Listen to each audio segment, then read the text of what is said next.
Ba't nakatutok? Nanganganib ang bansang Pilipinas, baka hindi nyo alam. O kapag siya ang nanalo. Alam nyo, ganito lang yan eh, yung mga bobo, pag nagsama-sama yan, makakapag-elect ng kanilang presidente. Sino madadali ngayon? Yung mga bobo, parang mga baliw yan. Parang mga member ng kulto. Wala na silang nararamdaman. Wala na silang naririnig. See no evil, hear no evil sila. O, paano ngayon yon? Di ba? Kawawa ngayon doon ang mga matitino. Kawawa ang taong bayan. O, kaya nakatutok sa kanya para ibokelya na hindi siya karapat-dapat maging presidente ng Pilipinas. Ano? Bakit parang hindi yata, ang dami yata hindi alam nito ni BP Sara? Ito hindi po itok-itok itong ipi-play kong video ha. Oh. Pero sinabi niya ho kasi, defense of his rights, yung tatay niya, sabi niya ha, is the defense of our sovereignty. Ngayon mga ka-DDS, tanungin ko po kayo. Anong koneksyon ng karapatan ni Duterte bilang isang akusado sa ICC at sa ating soberanya? Kasi ang ibig sabihin po ng soberanya ay kakayahan ng Estado na makapag-gobyerno. Ibig sabihin, makapagpatupad ng mga batas, makagawa ng batas, di ba? At yan ay isa sa mga apat na mahahalagang elemento para masabi ang isang bansa ay isang Estado or state. Celebrate, we also stand firm. The defense of his rights is a defense of our national sovereignty. Nani? We must remain vigilant. Di ba? Anong koneksyon nun? Sabi niya ha? National sovereignty. Nani? Di ba? The defense of his right. But as we celebrate, we also stand firm. The defense of his rights is a defense of our national sovereignty. Nani? We must remain vigilant against the weaponization of the law and the unconstitutional intrusion of foreign bodies. What? Paano nagkaroon ng foreign intrusion doon sa kaso ng tatay niya? Paano nagkaroon ng panghihimasok doon? Abogada ka ba talaga? Attorney Sara Duterte? Sabi ni Jojo Regalado. Jojo Regalado ba yan? Abogado ka ba? Tanong ko naman kay Sara, abogada ka ba? Okay, hindi po ako tanga pagdating sa mga ganyan. Bakit po? Ako po ay nag-aral ng AB, Political Science, sa University of the East Manila. Okay? At yan pong sovereignty na yan, kung gaano ko po yung kadaling bigkasin, ganun lang po yan para sa akin kadali. Nung pinag-aaralan namin. Parang kumakain lang ako ng banana Q. Yun lang ang pagka-afford ng baon ko nung araw eh. Anong koneksyon ng karapatan ni Duterte sa soberanya ng Pilipinas? As sinasabi niya, ito kasi yung matagal nang sinasabi na yung ICC nangihimasok. Ito'y panahon pa to ni Nabadongski. Mga may pauso niya noon na mga ka-DDS ko pa sila noon. Pauso namin noon yan, ang ICC, ito ay ginawa, actually sa kanya ko napulit yun eh. Ito ay ginawa ng mga Western countries para kontrolin yung mga estado na dati nilang kontrolado. Para daw kontrolin. Okay. Pero, sabi ko, parang ang layo ata, parang hindi ganun yung pinag-aralan ko kaso principal yun ng isang eskwelahan. Siguro principal lang ng kindergarten school. Kindergarten university. So ngayon, binalikan ko yung aking mga pag-aaral. Ako estudyante pa. Oo nga pala. Alala ko si ERAP. Diba? Tapos itong mga human rights eklabus, mga aktivista, pinupush ang gobyerno ni ERAP na sumali tayo sa ICC. Diba? Ang tagal niya, pinag-uusapan niya kasi may mga maayaw din. Ngayon, sinasabi nila, sabi nga ni na Harry Roque, para masiguro natin na kung sakaling magkaroon tayo ng future leader na malupit sa mga mamamayan, merong batas ang Pilipinas, pero hindi naman sa kanya tatalab dahil maimpluwensya. Natatakot sa kanya yung mga huwes. Hindi makapag-function yung gobyerno natin na ipatupad ang batas laban sa tao na yan, sa future leader na yan. Yung contention nila noon So walang matatakbuhan ng taong bayan. Mainam na merong ICC, merong Rome Statute, para merong court of last resort. Ito ngayon, 11 years later, na-ratify nga. Diba? Court of last resort. Hindi akalain ni Harry Roque na yung sinisiraan niya noong 2015, nang sabi niya, self-confessed killer yan, si Digong. Diba? Sabi niya, huwag niyong iboboto yan. Pero nung binigyan siya ng posisyon bilang tagaputak ng Duterte administration, ano nangyari? Bumaliktad si Harry Roque. Naging enabler ni Digongski. Di ba? Oh.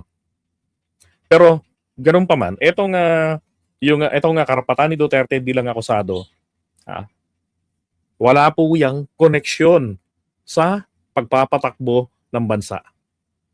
At isang malaking kasinungalingan ang sinasabi ng mga DDS vloggers and influencers at ni Sara na ang ICC ay nangihimasok sa atin.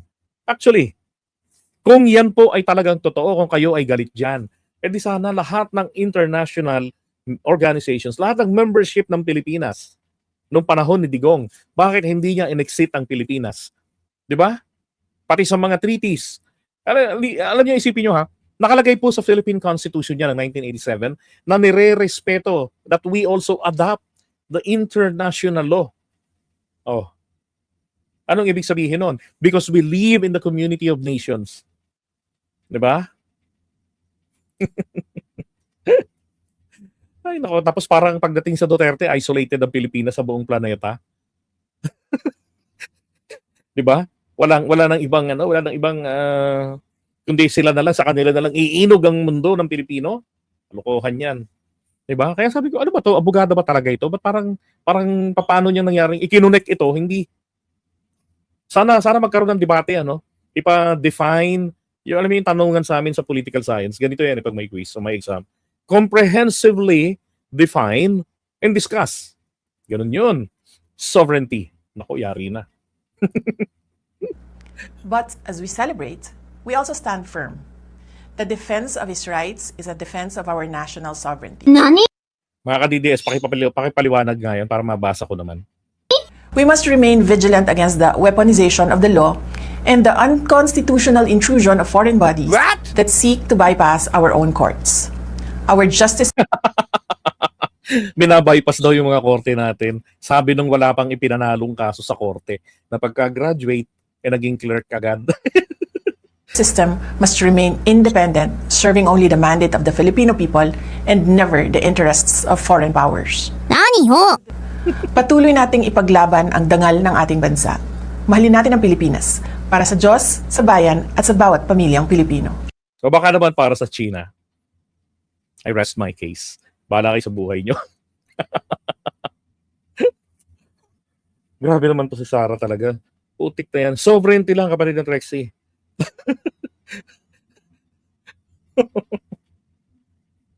Nako. Magaling magbasa si Sara.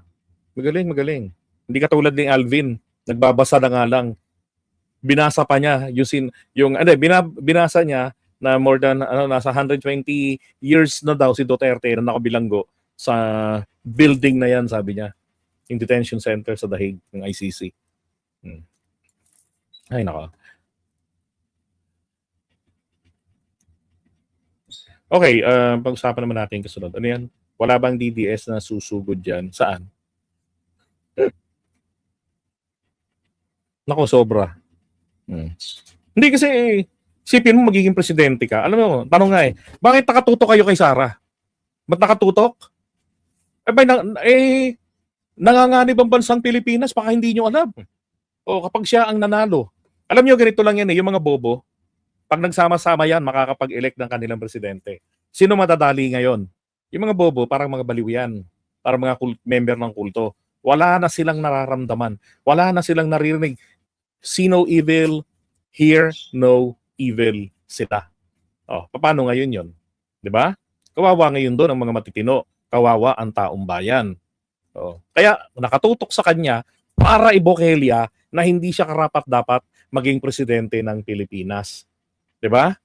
Alam niyo kahit paano, nagpapasalamat na rin ako na hindi ko siya naiboto nung kampanya. Yung nga lang, pati si PBBM, hindi ko rin naiboto because nasa Bicol kami ni Go Philippines at saka nito ni Papa Vin, ni Marvin. Nandoon kami sa Naga City nung panahon ng araw ng eleksyon. Ano pa lang, May 8 pa lang, nandun na kami. Ito, pakinggan nyo. Ito ba yung magiging presidente ng Pilipinas? Sabi ng DepEd.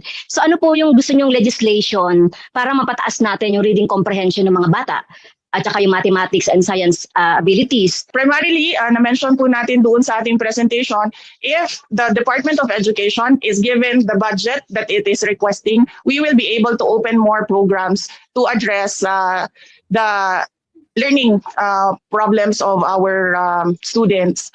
So, initially po, lumapit na kami sa Pangulo at sinabihan ko po ang Pangulo na if you give me 100 billion, I will solve all the problems of basic education. Grabe, no? 100 billion. Isosolve niya ang problema ng basic education. Eh, yung budget nga ng Department of Education, naglalaro ng mga panahon na yan ng 800 billion eh. Grabe, di ba? Oh, bilang DepEd Secretary, hindi niya alam magkano pondo ng ahensyang kanyang hinahawakan at ihingi siya ng 100 billion. Seryoso ba siya talaga? O baka naman kung seryoso po, 100 billion, kasi tingin ko ho talaga yung 100 billion hindi ho talaga hindi ho talaga ito budget para sa Department of Education sa elementary, basic education. Hindi po. Kung hindi po ito para sa kanyang bulsa, pakinggan nyo uli ah.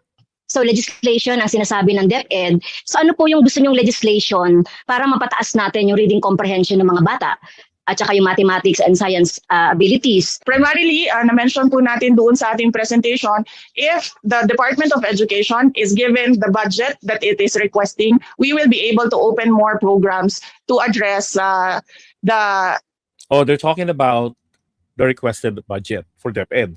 learning problems of our students. So, initially po, lumapit na kami sa Pangulo at sinabihan ko po ang Pangulo na if you give me 100 billion, I will solve all the problems of basic education. 100 billion? Tapos sigurado siya? Will sabi niya, di ba? Oh. Of basic education. Sinabihan ko po ang Pangulo na if you give me 100 billion, I will solve all the problems of basic education. And that is what I want to reiterate as well to Congress and the House of Representatives. If Pera nasa utak eh. you give me, Ito na. give us, If you give me, give us. the people here sitting The people here in sitting front of you, 100 billion, we will be able to solve. Oh, ibig sabihin, tingin ko po dito yung 100 billion, hiwalay po itong subject matter. Yung isang minihingi niya, yung halos 800 billion na budget ng Education Department. Diba? Tapos yung 100 billion, siguro para ho sa sahod nila. Paghati-hatian nila. Oh my God. Bakit sa inyo ibibigay? Diba? Dapat sa ahensya ng gobyerno, sa DepEd. Oh, hindi sa inyo. Give me, give us, give the people. Ayan, no? To Congress and the House of Representatives, if you give me, give us, the people here sitting in front of you, 100 billion, we will be able to solve the problem in 6 years. Thank you. I felt Sakit sa guilty bangs. kasi alam ko isa ako sa nag-cause ng stress because I do not come from the education sector. I do not have an education background, so I cannot review. Ganon? May pinag-aralan ka naman, Day. Marunong ka naman ng English, nakakaintindi ka.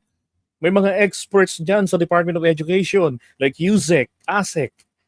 Diba, na of your own choice, your preferred choice mo. Oh. Diba, pwede sila magpaliwanag sa'yo. Hindi kailangan ikaw ang magre-review, patay kang dami nun. Diba? Kaya nga general supervision lang eh. So, just ensuring na ginagawa nila yung trabaho nila at hindi nila winawalang hiya ang oras at ang pera ng bayan. Anak ng siya. Ano to? What they are doing. And I rely on their expertise and all the stakeholders who did the review. Paktay. Sus Mariosep, Sara. Final note, Ma'am Vice President, This is the worst. could you just give us your thoughts on the State of the Nation address? Yes. So initially, the State of the Nation of President Marcos, I think everyone Tignan niyo yung level of comprehension niya. or many of those who do not understand economic numbers were overwhelmed with the numbers in the first part of the speech. That was, I think, the reason why it took a long time for people Future to start president yan. clapping because the economic part was in the Natin yung reading comprehension. Ay, sorry, ba't dumiretso doon? Grabe, di ba? Kung naalala ko nung si Lenny, binabash natin dahil mukha siyang kengkoy. Yung huling salitang binanggit niya, ulit-ulitin niya ng 3 beses. Di ba? Pero hindi naman ganito kalala si Lenny. Of the president while I was going home. I was talking to one of our writers in my office, and I told him that I really liked how the speech was written because I do not write that way, and I truly appreciated the form that speech was composed. And as a cabinet secretary and one who is the other half of the unity team, I would say that the State of the Nation of address of President Marcos was on point and perfect. Thank you. Hindi naman yung speech mismo itself, the script na binasa ni PBBM, ang pinabibigyan sa kanya ng kanyang palagay, ng kanyang opinion. Ang ano sa kanya, kung ano ba masasabi mo ron, di ba? Kung ibig sabihin, kung may nakita ka ba na dapat pang madagdag sa sinabi ng Pangulo? Di ba? O would you like to discuss furtherly? Baka may mga good points kang nakita sa sinabi niya. Sa kanya naman, yung scripting mismo, nagtanong pa, grabe ano? Ordinaryong mga Pilipino, Tagalog naman sa PBBM sa SONA, naintindihan in just one sitting. Nakinig lang, nanood yung, di ba? Sa kanya pala, pag uwi pa, nagtanong pa sa driver.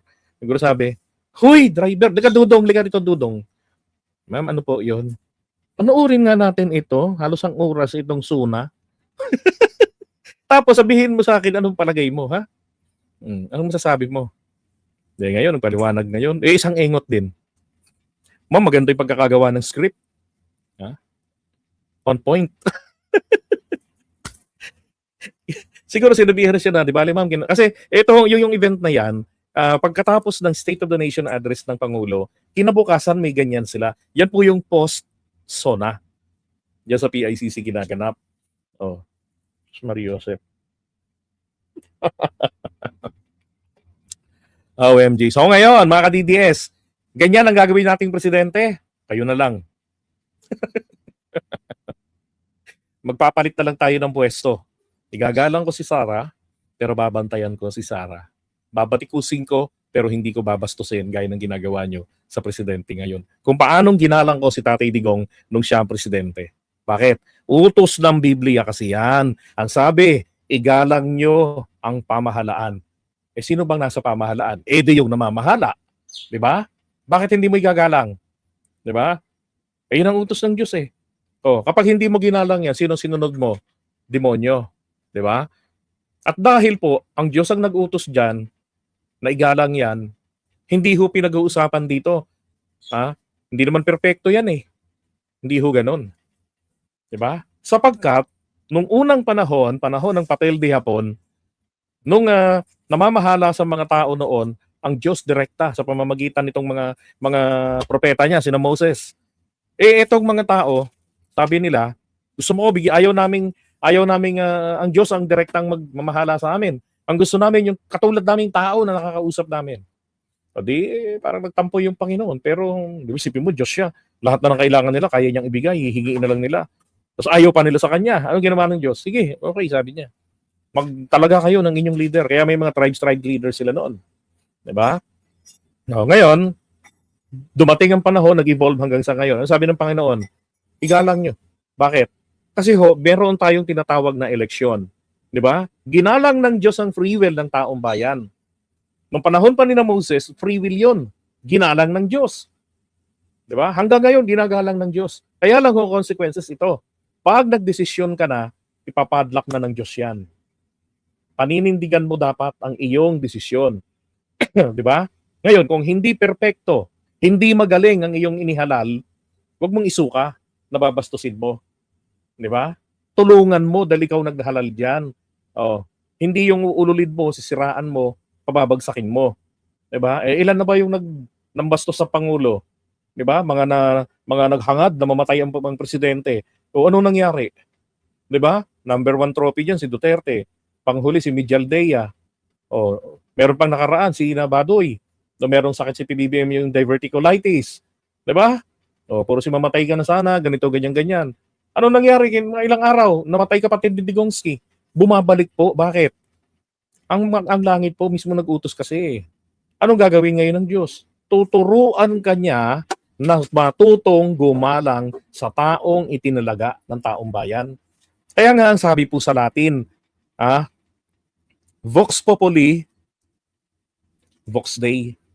Voice of the people is the voice of God. Right? Bakit voice of God na po? Yung desisyon ng taong bayan sa eleksyon. Di ba? Kasi ginagalang ng Diyos. Ang desisyon ng tao. Ganun ang nangyayari diyan. Tingnan mo si Mijaldea, buti na lang walang nangyari. Akala ko nga po simpleng sinok lang. Sabi ko, grabe kayo, OA kayo Nasinok lang ng 2 beses. Abay, nung pinanood ko uli yung video, tapos nabasa ko yung comment ng isang may alam sa medical na yan, sa medical field na yan.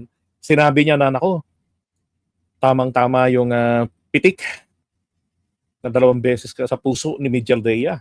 Ang pakiramdam nito, it's like an excruciating pain. Parang tinamaan ng kuryente yung kanyang puso at kumakalat sa katawan yung kaya ganun talaga siya, ngiwi. Diba? Tapos naulit pa.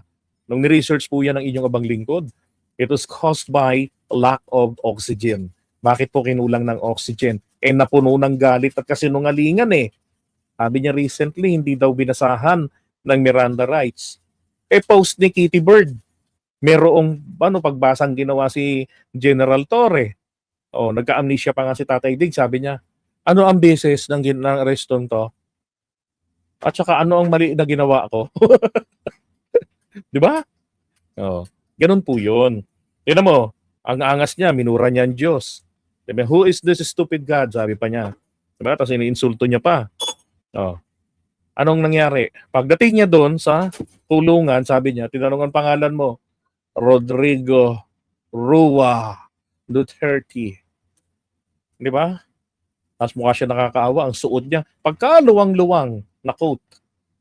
Di ba? Mukhang kawawa ang itsura. Yan ang sinasabi ko. Pareho tayong mga Filipino, pareho tayong naghangad na maunlad ng Pilipinas noong 2022. Di ba? Kahit naman Dilawan o mga Iskonians maliban na lang yung mga praning talaga ang maghahangad ng hindi maganda, yung mga komunista para sa bayan natin. Pero dapat, kung ano yung naging desisyon ng taong bayan, doon tayo magsama-sama tayong tumulong. Pero hindi po nangangahulugan maging kulto na pagka may mali gobyerno, di ba? At pag humiyaw ang ebidensya, tahimik pa rin tayo. See, no evil, hear no evil. Ibig sabihin po, nung kulto tayo. Di ba? Kaya nga ako, pag kami napuna akong parang mali, pinupuna ko. Pero hindi lang ako katulad nila na bastusan. Ang hirap niyan. Presidente, ang babastusin mo. Nako po.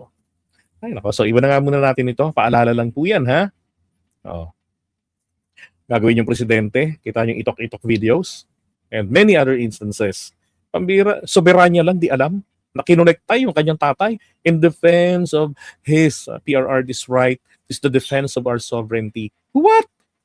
Tapos yung mga foreign entities, sabog pa nga niya doon, foreign bodies Naisip ko tuloy bigla, mga mikrobyo yung mga foreign entities nanghihimasok daw sa atin. Binabypass ang korte natin. Sige nga, anong korte natin ang binabypass nila? Si Cubuloy nga, hinihingi ng Amerika via extradition. Hindi pa rin napapadala. Naglabas na ang Korte Suprema ng desisyon dyan.